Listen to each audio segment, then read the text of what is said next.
രാഷ്ട്രീയ കൊലപാതകങ്ങളിൽ രാജ്യത്തെ തന്നെ ഏറ്റവും പ്രസിദ്ധമായ ടി.പി. ചന്ദ്രശേഖരൻ വധക്കേസിലെ പ്രതികളുടെ ജയിലിലെ സുഖവാസവും അടിക്കടിയുള്ള പരോളും വാർത്തയായിട്ടും സർക്കാരിന് കൂസലൊന്നുമില്ലായിരുന്നു. ആ ഔദ്യോഗിക ജയിൽ ചാട്ടത്തിന്റെ പുതിയൊരു അധ്യായമാണ് ഇപ്പോൾ പുറത്തു വന്നിരിക്കുന്നത്. പ്രതിയുടെ പരോളിന് ജയിൽ DIG കൈക്കൂലി വാങ്ങിയെന്നാണ് വിജിലൻസ് തന്നെ വെളിപ്പെടുത്തിയത്. ഏതായാലും പരോൾ കൊടുക്കണം, എങ്കിൽ പിന്നെ പണം വാങ്ങിയിട്ടായാൽ എന്താ എന്ന് DIGക്കും തോന്നിയിട്ടുണ്ടാവും. സംസ്ഥാനത്തെ ക്രമസമാധാനത്തിനും നിയമവാഴ്ചയ്ക്കും സർവീസിലിരുന്ന് സയനൈഡ് കൊടുക്കുന്ന കള്ളക്കാവൽക്കാരെ സസ്പെൻഡ് ചെയ്താൽ പോരാ, പരോളില്ലാതെ ജയിലിലാക്കണം. ഇതിനു മുൻപും കൊടികെട്ടിയ കുറ്റവാളികൾക്ക് യഥേഷ്ടം പരോള് ലഭിച്ചിരുന്നതിനാൽ അതേക്കുറിച്ചും അന്വേഷിക്കാവുന്നതാണ്.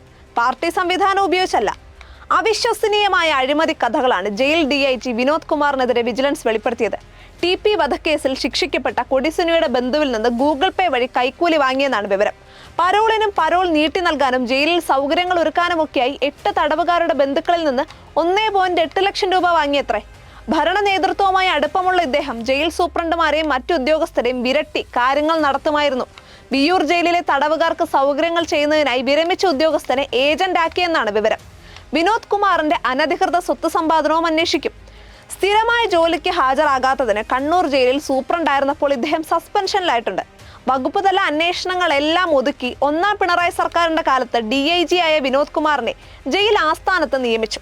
പരാതികൾ ഏറുകയും ജോലിയിൽ വീഴ്ച വരുത്തുകയും ചെയ്തപ്പോൾ ജയിൽ ആസ്ഥാനത്ത് നിന്ന് മാറ്റണമെന്ന് ജയിൽ മേധാവിമാർ ആഭ്യന്തര വകുപ്പിനോട് ആവശ്യപ്പെട്ടെങ്കിലും നടപടി ഉണ്ടായില്ല. വിരമിക്കാൻ 4 മാസം ബാക്കി നിൽക്കെയാണ് വിജിലൻസ് കേസിൽ കുടുങ്ങിയത്. യാതൊരു പങ്കും ഗൂഢാലോചനയുമില്ലെന്ന് CPM ആണയിട്ട കേസാണ് TP ചന്ദ്രശേഖരൻ വധം. പക്ഷേ പാർട്ടി ഭരണത്തിൽ പ്രതികൾക്ക് ജയിലിൽ ലഭിച്ച സുഖവാസവും തോന്നുമ്പോഴൊക്കെ പുറത്തിറങ്ങാനുള്ള പരോളും കുറ്റവാളികൾക്ക് VIP പരിവേഷം നൽകി.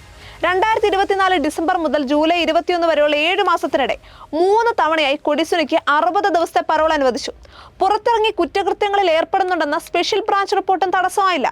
കഴിഞ്ഞ ജൂലൈയിൽ RSS പ്രവർത്തകരെ വധിച്ച കേസിൽ കണ്ണൂർ സെൻട്രൽ ജയിലിൽ നിന്ന് തലശ്ശേരി അഡീഷണൽ ജില്ലാ കോടതിയിൽ ഹാജരാക്കാൻ കൊണ്ടുപോയപ്പോൾ കൊടിസുനി ഉൾപ്പെടെയുള്ള പ്രതികൾ മദ്യപിച്ചത് പോലീസിന്റെ കാവലിലായിരുന്നു.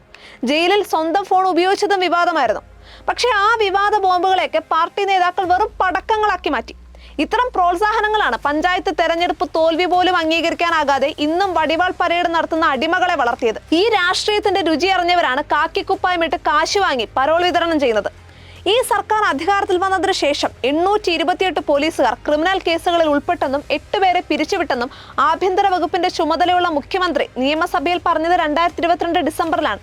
പിന്നീട് കാര്യമായി ഒന്നും ഉണ്ടായില്ല. ആത്മവീര്യം തകരും എന്ന ന്യായം പറഞ്ഞ് ക്രിമിനൽ പോലീസുകാരെ സംരക്ഷിക്കുന്നതിനെതിരെ 2024 മെയ്യിൽ കേരള ഹൈക്കോടതി വിമർശിക്കുകയും ചെയ്തു. എന്നിട്ടും രക്ഷയില്ല. ദുഷിച്ച രാഷ്ട്രീയക്കാർക്ക് അക്രമത്തിനും അഴിമതിക്കുമെതിരെ പ്രസംഗിക്കാനല്ലാതെ പ്രവർത്തിക്കാനാകില്ല. ഉദ്യോഗസ്ഥർക്ക് അത് ഉറപ്പുണ്ട്. തൽക്കാലം ഒന്ന് പുറത്തിരിക്കാൻ പറയുന്നത് പോലെയുള്ള സസ്പെൻഷനുകൾ അപഹാസ്യമായി മാറി. ഈ പരോൾ വിൽപ്പന കേസിലും വേണമെങ്കിൽ അഴിമതിക്കാരനെ ശിക്ഷിക്കാനാകും, അഴിമതിയെ തടയാനാകില്ല. അതിന് തൽക്കാലം രാഷ്ട്രീയം സമ്മതിക്കില്ല.